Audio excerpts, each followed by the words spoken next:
നമസ്കാരം. വെളിച്ചം ചാനലിലേക്ക് സ്വാഗതം.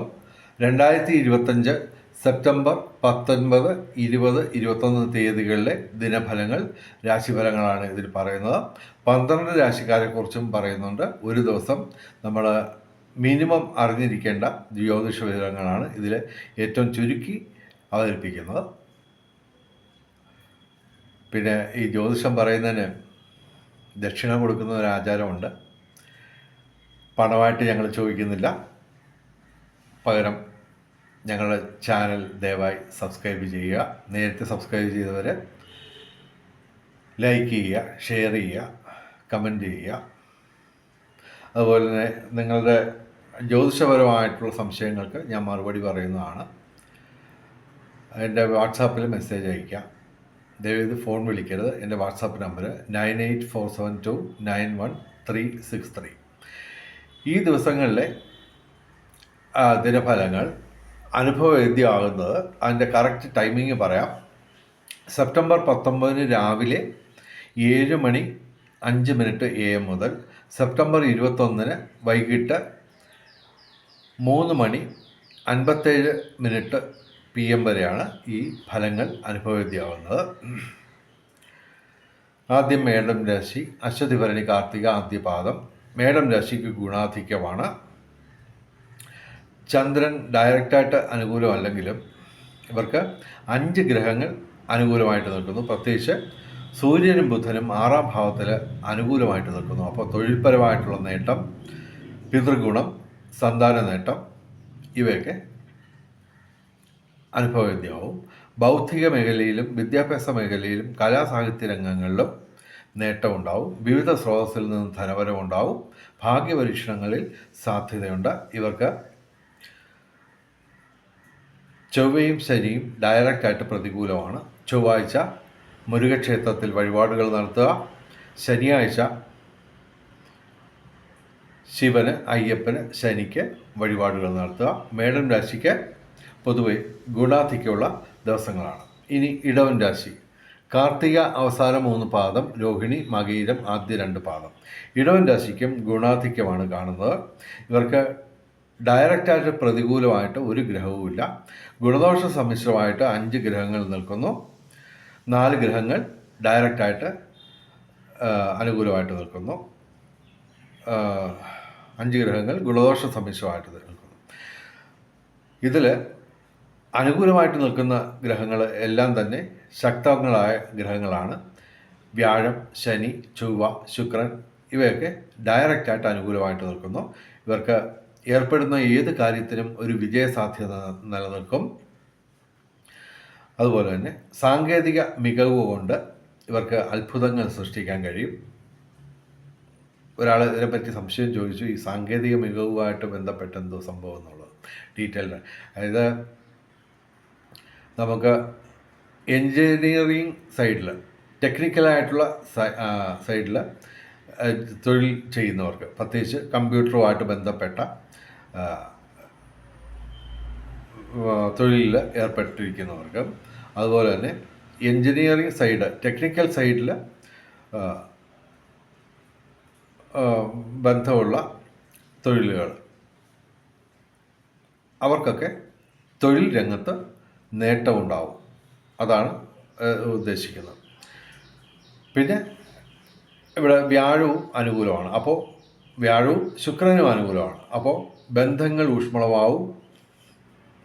വിവിധ സ്രോതസ്സിൽ നിന്ന് ധനവരവുണ്ടാവും. അതുകൂടാതെ വിവിധ സ്രോതസ്സിൽ നിന്ന് ധനവരവുണ്ടാവും. അതുപോലെ തന്നെ കലാസാഹിത്യ രംഗത്ത് ഉയർച്ചയുണ്ടാവും. ഭൗതിക സുഖങ്ങൾ ഇവർക്കുണ്ടാവും. അതുപോലെ ചൊവ്വ ഇവിടെ പുതുതായിട്ട് 6ാം ഭാവത്തിൽ അനുകൂലമായിട്ട് വന്നിരിക്കുകയാണ്. ഡയറക്റ്റായിട്ട് അനുകൂലമാണ്. അപ്പോൾ ഭൂമി ക്രയവിക്രയങ്ങളിൽ, അതായത് കൃഷി, റിയൽ എസ്റ്റേറ്റ് മേഖലയിൽ നേട്ടമുണ്ടാവും. രാഷ്ട്രീയ രംഗത്തും പൊതുരംഗത്തും ഉയർച്ചയുണ്ടാവും. നിയമപരമായ പ്രശ്നങ്ങളിൽ അനുകൂലമായിട്ടുള്ള മാറ്റമുണ്ടാവും. വാഹന ലാഭം പ്രതീക്ഷിക്കാം. പൊതുവെ ഇടവൻ രാശിക്ക് ഗുണാധിക്യമാണ് കാണുന്നത്. ഇനി മിഥുനം രാശി. മകയിരം അവസാന 2 പാദം, തിരുവാതിര പുണർദം ആദ്യ 3 പാദം. മിഥുനം രാശിക്ക് ഗുണാധിക്യമാണ്. എങ്കിലും ശനിയും വ്യാഴവും അനുകൂലമല്ല, ഡയറക്റ്റായിട്ട് പ്രതികൂലമാണ്. വ്യാഴാഴ്ച മഹാവിഷ്ണു ക്ഷേത്രത്തിലും ശനിയാഴ്ച വ്രതമെടുത്ത് ഇവർ ശിവന്, അയ്യപ്പന്, ശനിക്ക് വഴിപാടുകൾ നടത്തുക. ഇവർക്ക് 5 ഗ്രഹങ്ങൾ ഡയറക്റ്റായിട്ട് അനുകൂലമാണ്. ഇവർക്ക് കലാസാഹിത്യ രംഗത്തും ബൗദ്ധിക രംഗത്തും വിദ്യാഭ്യാസ രംഗത്തും ഉയർച്ച ഉണ്ടാവും. അതുപോലെ തന്നെ വിവിധ സ്രോതസ്സിൽ നിന്ന് ധനവരവുണ്ടാവും. അതുപോലെ തന്നെ ഭാഗ്യപരീക്ഷണങ്ങളിൽ ഇവർക്ക് സാധ്യതയുണ്ട്. മിഥുനം രാശിക്ക് ഗുണാധിക്യമാണ് കാണുന്നത്. ഇനി കർക്കിടകം രാശി. പുണർദം അവസാന പാദം, പൂയായില്യം. കർക്കിടകം രാശിക്ക് ഗുണദോഷ സമ്മിശ്രമാണ്. എങ്കിലും ചന്ദ്രൻ അനുകൂലമല്ല. അതുപോലെ തന്നെ ചൊവ്വ ഇവിടെ പ്രതികൂലമായിട്ട് മാറിയിരിക്കുകയാണ്. ചൊവ്വാഴ്ച മുരുകക്ഷേത്രത്തിലെ വഴിപാടുകൾ നടത്തുക. അതുപോലെ തന്നെ ആഴ്ചയിൽ 7 ദിവസവും സർപ്പപ്രതിഷ്ഠയുള്ള ക്ഷേത്രങ്ങളിൽ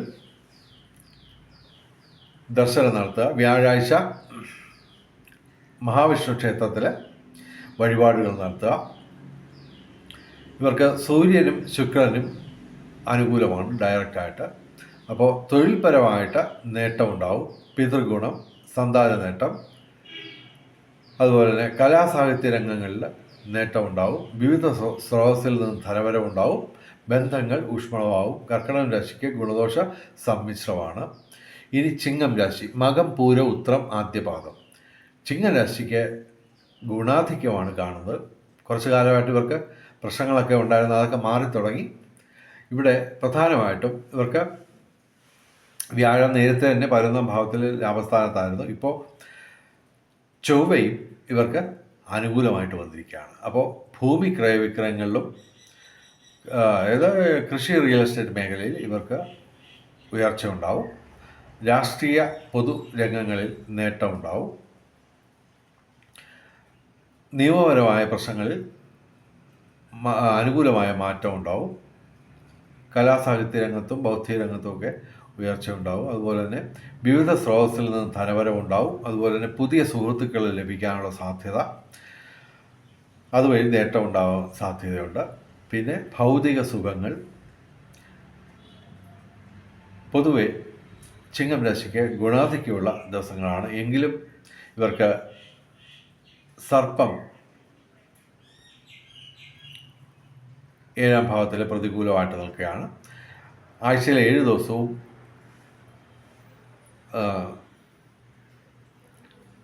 സർപ്പപ്രതിഷ്ഠയുള്ള ക്ഷേത്രങ്ങളിൽ ദർശനം നടത്തുക.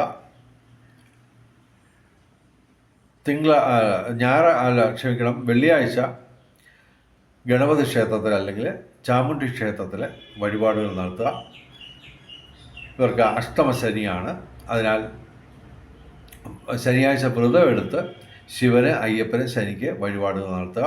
ചിങ്ങം രാശിക്ക് ഗുണാധിക്യമാണ് കാണുന്നത്. കുറച്ച് കാലത്തിന് ശേഷമാണ് ഗുണാധിക്യം കാണുന്നത്. അപ്പോൾ മാറ്റിവെച്ചിരുന്ന പ്രധാനപ്പെട്ട കാര്യങ്ങളൊക്കെ ഈ ദിവസങ്ങളിൽ ചെയ്യാൻ ശ്രമിക്കുക. ഇനി കന്നിരാശി. ഉത്രം അവസാന 3 പാദം, അത്തം ചിത്തിര ആദ്യ 2 പാദം. കന്നിരാശിക്ക് ഗുണദോഷ സമ്മിശ്രമാണ്. എങ്കിലും ഇവർക്ക് സൂര്യൻ, ബുധൻ ഇവ ജന്മത്തിൽ നിൽക്കുന്നു. ചെറിയ ശാരീരിക മാനസിക അസ്വസ്ഥതകളൊക്കെ ഉണ്ടാവാം. 7ാം ഭാവത്തിൽ ശനി പ്രതികൂലമായിട്ട് നിൽക്കുന്നു. അപ്പോൾ ജീവിത പങ്കാളിയായിട്ട് പ്രശ്നമുണ്ടാവാം. ജീവിത പങ്കാളിക്ക് ശാരീരിക അസ്വസ്ഥതകളൊക്കെ ഉണ്ടാവാം. അപ്പോൾ ഇവർ ഞായറാഴ്ച ശിവക്ഷേത്രത്തിൽ, ബുധനാഴ്ച ശ്രീകൃഷ്ണ ക്ഷേത്രത്തിൽ വഴിപാടുകൾ നടത്തുക. പറ്റുമെങ്കിൽ ആഴ്ചയിൽ 7 ദിവസവും ശിവക്ഷേത്രത്തിൽ ദർശനം നടത്തുക. ശനിയാഴ്ച വ്രതമെടുത്ത് ശിവന്, അയ്യപ്പന്, ശനിക്ക് വഴിപാടുകൾ നടത്തുക. ഇവർക്ക് വിവിധ സ്രോതസ്സിൽ നിന്ന് ധനവരവൊക്കെ ഉണ്ടാവുമെങ്കിലും അതിനൊക്കെ ഒരു പരിധി ഉണ്ടാവും. അതുപോലെ തന്നെ ഭാഗ്യപരീക്ഷണങ്ങളിൽ ചെറിയ സാധ്യതയുണ്ട്. കലാസാഹിത്യ രംഗത്തൊക്കെ ഉയർച്ച ഉണ്ടാവാം. പൊതുവെ കന്നിരാശിക്ക് ഗുണദോഷ സമ്മിശ്രമാണ്. ഇനി തുലാം രാശി. ചിത്തിര അവസാന 2 പാദം, ചോതി വിശാഖം ആദ്യ 3 പാദം. തുലാം രാശിക്ക് 12ാം ഭാവത്തിൽ വ്യയസ്ഥാനത്ത് നഷ്ടസ്ഥാനത്താണ് സൂര്യനും ബുധനും നിൽക്കുന്നത്. അപ്പോൾ തൊഴിൽ പ്രശ്നങ്ങളുണ്ടാവാം. ഞായറാഴ്ച ശിവക്ഷേത്രത്തിൽ, ബുധനാഴ്ച ശ്രീകൃഷ്ണ ക്ഷേത്രത്തിൽ വഴിപാടുകൾ നടത്തുക. ചൊവ്വ ഇവിടെ ജന്മത്തിലാണ്, അല്പം ശാരീരിക മാനസിക അസ്വസ്ഥതകളൊക്കെ ഉണ്ടാവാം. അത് മറികടക്കാൻ ചൊവ്വാഴ്ച മുരുകക്ഷേത്രത്തിൽ വഴിപാടുകൾ നടത്തുക. പറ്റുമെങ്കിൽ എല്ലാ ദിവസവും ശിവക്ഷേത്രത്തിൽ ദർശനം നടത്തുക. ഇവർക്ക് 6 ഗ്രഹങ്ങൾ ഡയറക്റ്റായിട്ട് അനുകൂലമാണ്. ബന്ധങ്ങൾ ഊഷ്മളമാവും, ഭൗതിക സുഖങ്ങൾ, അതുപോലെ തന്നെ ദൈവാധീനം വർദ്ധിക്കും, വിവിധ സ്രോതസ്സിൽ നിന്ന് ധനവരവ്, കലാസാഹിത്യ രംഗത്ത് ഉയർച്ച. പിന്നെ ഇവർ ഏർപ്പെടുന്ന ഏത് കാര്യത്തിനും ഒരു വിജയസാധ്യത നിലനിൽക്കും. സാങ്കേതിക മികവ് കൊണ്ട് ഇവർക്ക് അത്ഭുതങ്ങൾ സൃഷ്ടിച്ച് നേട്ടങ്ങൾ ഉണ്ടാക്കാൻ പറ്റും. പിന്നെ ഭാഗ്യപരീക്ഷണങ്ങളിൽ സാധ്യതയുണ്ട്. തുലാം രാശിക്ക് ഗുണാധിക്യമാണ് കാണുന്നത്. ഇനി വൃശ്ചികം രാശി. വിശാഖം അവസാന പാദം, അനിഴം തൃക്കേട്ട. വൃശ്ചികം രാശിക്ക് ഗുണദോഷ സമ്മിശ്രമാണ്. എങ്കിലും ചൊവ്വയും വ്യാഴവും ഡയറക്റ്റായിട്ട് പ്രതികൂലമാണ്. ചൊവ്വാഴ്ച മുരുകക്ഷേത്രത്തിൽ വഴിപാടുകൾ നടത്തുക. വ്യാഴാഴ്ച മഹാവിഷ്ണു ക്ഷേത്രത്തിൽ വഴിപാടുകൾ നടത്തുക. ഇവർക്ക് 11ാം ഭാവത്തിൽ ലാഭസ്ഥാനത്ത് സൂര്യനും ബുധനും വന്നിരിക്കുകയാണ്. അപ്പോൾ ഇവർക്ക് തൊഴിൽപരമായിട്ടുള്ള നേട്ടം ഈ കന്നിമാസം മുഴുക്കെ ഉണ്ടാവും. ബൗദ്ധിക മേഖലയിൽ ഉയർച്ചയുണ്ടാവും. അതുപോലെ തന്നെ സന്താന നേട്ടം, പിതൃഗുണം. ഇവർക്ക് വൃശ്ചികം രാശിക്ക് ഗുണദോഷ സമ്മിശ്രമാണ്. ഇവർക്ക് 4 ഗ്രഹങ്ങൾ ഗുണദോഷ സമ്മിശ്രമായിട്ട് ഫലം തരുന്നു. പൊതുവെ ഇവർക്ക് ഗുണദോഷ സമ്മിശ്രമായിട്ട് ഫലം പറയുന്നു. ഇനി ധനുരാശി. മൂലം, പൂരാടം, ഉത്രാടം ആദ്യ പാദം. ധനുരാശിക്ക് ഇടിവെട്ട് സൗഭാഗ്യമാണ്. 7 ഗ്രഹങ്ങൾ ഡയറക്റ്റായിട്ട് അനുകൂലമാണ്. ശനി പക്ഷേ ഡയറക്റ്റായിട്ട് പ്രതികൂലമാണ്. ശനിയാഴ്ച ഇവർ വ്രതമെടുത്ത് ശിവന്, അയ്യപ്പന്, ശനിക്ക് വഴിപാടുകൾ നടത്തുക. ഇവർക്ക് പിതൃസ്വത്ത് ലഭിക്കാനുള്ള സാധ്യതയുണ്ട്. കുറഞ്ഞ പക്ഷം പിതൃസ്വത്തിൽ നിന്ന് കൃഷി, റിയൽ എസ്റ്റേറ്റ് മേഖലയിൽ ഇവർക്ക് നേട്ടമുണ്ടാവും. ഭാഗ്യപരീക്ഷണങ്ങളിൽ സാധ്യതയുണ്ട്. കലാസാഹിത്യ രംഗത്തും ബൗദ്ധിക രംഗത്തും വിദ്യാഭ്യാസ രംഗത്തും ഉയർച്ച ഉണ്ടാവും. അതുപോലെ തന്നെ ബന്ധങ്ങൾ ഊഷ്മളമാവും. വിവിധ സ്രോതസ്സിൽ നിന്ന് ധനവരവുണ്ടാവും. ഭൗതിക സുഖങ്ങൾ, അതുപോലെ തന്നെ തൊഴിൽപരമായിട്ട് നേട്ടമുണ്ടാവും. കർമ്മഭാവത്തിൽ സൂര്യനും ബുധനും നിൽക്കുന്നു, അനുകൂലമാണ്. അപ്പോൾ കന്നിമാസം മുഴുവൻ ഇവർക്ക് തൊഴിൽ ലാഭം, പിതൃഗുണം, സന്താന നേട്ടം, പിന്നെ ബൗദ്ധിക മേഖലയിൽ നേട്ടമുണ്ടാവും. പൊതുവെ ധനുരാശിക്ക് ഇടിവെട്ട് സൗഭാഗ്യമാണ്. ഇനി മകരം രാശി. ഉത്രാടം അവസാന 3 പാദം, തിരുവോണം, അവിട്ടം ആദ്യ 2 പാദം. മകരം രാശിക്ക് ഗുണദോഷ സമ്മിശ്രമാണ്. ഇവർക്ക് ചൊവ്വ അനുകൂലമായിട്ട് വന്നു നിൽപ്പുണ്ട്. കർമ്മഭാവത്തിൽ ചൊവ്വ നിൽക്കുന്നു. അപ്പോൾ തിരക്ക് പിടിച്ച ഒരു തൊഴിൽ രംഗമായിരിക്കും നിങ്ങളെ വരവേൽക്കുക. എങ്കിലും ആ തിരക്ക് പിടിച്ച ആ അവസ്ഥ നിങ്ങൾക്ക് അനുകൂലമായിട്ട് മാറ്റിയെടുക്കാൻ പറ്റും. കൃഷി, റിയൽ എസ്റ്റേറ്റ് മേഖലയിൽ അനുകൂലമായിട്ടുള്ള നേട്ടമുണ്ടാവും. നിയമപരമായ പ്രശ്നങ്ങളിൽ അനുകൂലമായ വിധിയുണ്ടാവും. രാഷ്ട്രീയ രംഗത്തും പൊതുരംഗത്തും ഉയർച്ചയുണ്ടാവും. ഇവിടെ ശനി ഇവർക്ക് അനുകൂലമായിട്ട് നിൽക്കുകയാണ്. അപ്പോൾ ഏർപ്പെടുന്ന ഏത് കാര്യത്തിലും ഒരു വിജയസാധ്യത നിലനിൽക്കും. സാങ്കേതിക മികവ് കൊണ്ട് നേട്ടങ്ങളുണ്ടാവും. കലാസാഹിത്യ രംഗത്ത് ഉയർച്ച ഉണ്ടാവും. വിവിധ സ്രോതസ്സിൽ നിന്ന് ധനവരവുണ്ടാവും. പൊതുവെ മകരം രാശിക്ക് ഗുണദോഷ സമ്മിശ്രമാണ്. ആഴ്ചയിൽ 7 ദിവസവും ശിവക്ഷേത്രത്തിൽ ദർശനം നടത്തുന്നത് നന്നായിരിക്കും. വ്യാഴാഴ്ച മഹാവിഷ്ണുവിനും വെള്ളിയാഴ്ച ഗണപതിക്ക് അല്ലെങ്കിൽ ചാമുണ്ടിക്ക് വഴിപാടുകൾ നടത്തുക. പൊതുവെ മകരം രാശിക്ക് ഗുണദോഷ സമ്മിശ്രമാണ്. ഇനി കുംഭം രാശി അവിട്ടം അവസാന 2 പാദം, ചതയം പൂരിട്ടാതി ആദ്യ 3 പാദം. കുംഭൻ രാശിക്ക് ഗുണദോഷ സമ്മിശ്രമാണ്. എങ്കിലും ഇവർക്ക് അഷ്ടമത്തിലാണ് സൂര്യൻ നിൽക്കുന്നത്. സൂര്യൻ പ്രതികൂലമാണ്. അപ്പോൾ തൊഴിൽപരമായിട്ടുള്ള പ്രശ്നങ്ങൾ ഉണ്ടാവാം. ഞായറാഴ്ച ശിവക്ഷേത്രത്തിൽ വഴിപാടുകൾ നടത്തുക. ശനിയാഴ്ച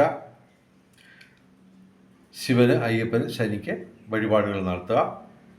സർപ്പപ്രതിഷ്ഠയുള്ള ക്ഷേത്രങ്ങളിൽ ദിവസവും ദർശനം നടത്തുക. ഇവർക്ക് വ്യാഴം 5-ാം ഭാവത്തിലാണ്. പ്രണയ ജീവിതം ഊഷ്മളമാവും. ദാമ്പത്യ സുഖം, വിവിധ സ്രോതസ്സിൽ നിന്ന് ധനവരവ്, ബൗദ്ധിക മേഖലയിൽ ഉയർച്ച. ഇനി മീനം രാശി പൂരിട്ടാതി അവസാന പാദം, ഉത്രട്ടാതി രേവതി. മീനം രാശിക്ക് അത്ര ഗുണകരമായ ദിവസങ്ങളല്ല. ഇവർക്ക് 5 ഗ്രഹങ്ങൾ ഡയറക്റ്റായിട്ട് പ്രതികൂലമാണ്. 7-ാം ഭാവത്തിൽ സൂര്യൻ ബുധനും നിൽപ്പുണ്ട്. അപ്പോൾ പറ്റുമെങ്കിൽ ഇവർ എല്ലാ ദിവസവും ശിവക്ഷേത്രത്തിൽ ദർശനം നടത്തുക. അതുപോലെ തന്നെ ശനി, ചൊവ്വ, സർപ്പം ഇതെല്ലാം പ്രതികൂലമാണ്. അപ്പോൾ അത്ര നല്ല ദിവസങ്ങളല്ല ഇവർക്ക്. അതുപോലെ തന്നെ അനുകൂലമായിട്ട് കാര്യമായ ഗ്രഹങ്ങളൊന്നുമില്ല. ചന്ദ്രനും ശിഖിയും അനുകൂലമായിട്ട് നിൽക്കുകയാണ്. എങ്കിലും പൊതുവെ ഇവർക്ക് ശനിയും ചൊവ്വയും സർപ്പവും സൂര്യനും ബുധനും ഒക്കെ ഡയറക്റ്റായിട്ട് പ്രതികൂലമാവുമ്പോൾ ഇവർക്ക് ശാരീരിക മാനസിക അസ്വസ്ഥതകളൊക്കെ ഉണ്ടാവാം. എല്ലാ ദിവസവും ശിവക്ഷേത്രത്തിൽ ദർശനമെങ്കിലും നടത്തുക. ശനിയാഴ്ച വ്രതമെടുത്ത് ശിവന്, അയ്യപ്പന്, ശനിക്ക് വഴിപാടുകൾ നടത്തുക. ചൊവ്വാഴ്ച മുരുകന് വഴിപാടുകൾ നടത്തുക. ആഴ്ചയിൽ 7 ദിവസവും സർപ്പപ്രതിഷ്ഠയുള്ള ക്ഷേത്രങ്ങളിൽ ദർശനം നടത്തുക. ബുധനാഴ്ച ശ്രീകൃഷ്ണ ക്ഷേത്രത്തിൽ വഴിപാടുകൾ നടത്തുക. ഞായറാഴ്ച ശിവക്ഷേത്രത്തിൽ വഴിപാടുകൾ നടത്തുക. ആഴ്ചയിൽ 7 ദിവസവും ശിവക്ഷേത്രത്തിൽ ദർശനം നടത്തുക. മീനം രാശിക്ക് പൊതുവെ നല്ല ദിവസങ്ങളല്ല. ഇനി ബ്രഹ്മമുഹൂർത്തം നോക്കാം. 19, 20, 21 തീയതികളിൽ രാവിലെ 4:43 AM മുതൽ രാവിലെ 5:31 AM വരെയാണ് 19, 20, 21 തീയതികളിൽ ബ്രഹ്മമുഹൂർത്തം. അഭിജിത്ത് മുഹൂർത്തം 19, 20 തീയതികളിൽ ഉച്ചയ്ക്ക് 11:56 AM മുതൽ ഉച്ചയ്ക്ക് 12:44 PM വരെയാണ് 19, 20 തീയതികളിൽ അഭിജിത്ത് മുഹൂർത്തം. 21-ാം തീയതി ചെറിയ മാറ്റമുണ്ട്. രാവിലെ 11:55 AM മുതൽ ഉച്ചയ്ക്ക് 12:43 PM വരെയാണ് 21-ാം തീയതി അഭിജിത്ത് മുഹൂർത്തം. അഭിജിത്ത് മുഹൂർത്തത്തിലും ബ്രഹ്മമുഹൂർത്തത്തിലും പ്രധാനപ്പെട്ട കാര്യങ്ങൾ ചെയ്യാൻ ശ്രമിക്കുക. ബ്രഹ്മമുഹൂർത്തത്തിൽ പ്രാർത്ഥനകൾക്ക് പ്രാധാന്യം നൽകുക. ഇനി രാഹുകാലം നോക്കാം. 19-ാം തീയതി രാവിലെ 10:50 AM മുതൽ ഉച്ചയ്ക്ക് 12:20 PM വരെയാണ് 19-ാം തീയതി രാഹുകാലം. 20-ാം തീയതി രാഹുകാലം രാവിലെ 9:19 AM മുതൽ രാവിലെ 10:50 AM വരെയാണ് 20-ാം തീയതി രാഹുകാലം. 21-ാം തീയതി വൈകിട്ട് 4:50 PM മുതൽ വൈകിട്ട് 6:20 PM വരെയാണ് 21-ാം തീയതി രാഹുകാലം. അതുപോലെ തന്നെ രാഹുകാലത്ത് പ്രധാനപ്പെട്ട കാര്യങ്ങളിൽ നിന്ന് വിട്ടു നിൽക്കുക. അതുപോലെ തന്നെ യാത്രകൾ ഒഴിവാക്കുക രാഹുകാലത്ത്. ഇനി ഭാഗ്യ നിറങ്ങൾ നോക്കാം. 19-ാം തീയതി വെള്ളിയാഴ്ച ചുവപ്പ്, വെള്ള. 20-ാം തീയതി ശനിയാഴ്ച കറുപ്പ്, നീല. തിങ്കളാഴ്ച 21-ാം തീയതി നീല, വെള്ള അല്ലെങ്കിൽ ഇവയുടെ ഇളം നിറങ്ങൾ. അതല്ലെങ്കിൽ ഈ നിറങ്ങൾ ഡിസൈനായിട്ടുള്ള വസ്ത്രങ്ങൾ ധരിച്ചാൽ ഭാഗ്യവർദ്ധനവുണ്ടാവുന്നതാണ്.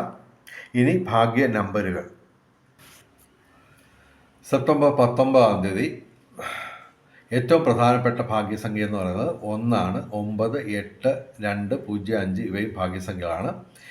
20-ാം തീയതി 2 ഏറ്റവും വലിയ ഭാഗ്യസംഖ്യ. 9, 8, 0, 5 ഇവയും ഭാഗ്യസംഖ്യകളാണ്. 21-ാം തീയതി 3 ഏറ്റവും വലിയ ഭാഗ്യസംഖ്യ. 2, 1, 9, 8, 5 ഇവയും ഭാഗ്യസംഖ്യകളാണ്. വെളിച്ചം ചാനലിൻ്റെ മുഴുവൻ പ്രേക്ഷകർക്കും സർവകാര്യ വിജയം, സർവ്വവിധ സൗഭാഗ്യം, രാജകീയ സുഖഭോഗങ്ങൾ, അപ്രതീക്ഷിത ധനലാഭങ്ങൾ, അപ്രതീക്ഷിത സൗഭാഗ്യങ്ങൾ ഇവ ഗുരുവായൂരപ്പൻ അനുഗ്രഹിച്ചു തന്ന് അവരുടെ എല്ലാവരുടെയും ജീവിതത്തിൽ വെളിച്ചവും ഐശ്വര്യവും സമ്പൽ സമൃദ്ധിയും വന്നു ചേരട്ടെ എന്ന് പ്രാർത്ഥിച്ചുകൊണ്ട് വീഡിയോ അവസാനിപ്പിക്കുന്നു. നമസ്കാരം, ശുഭദിനം.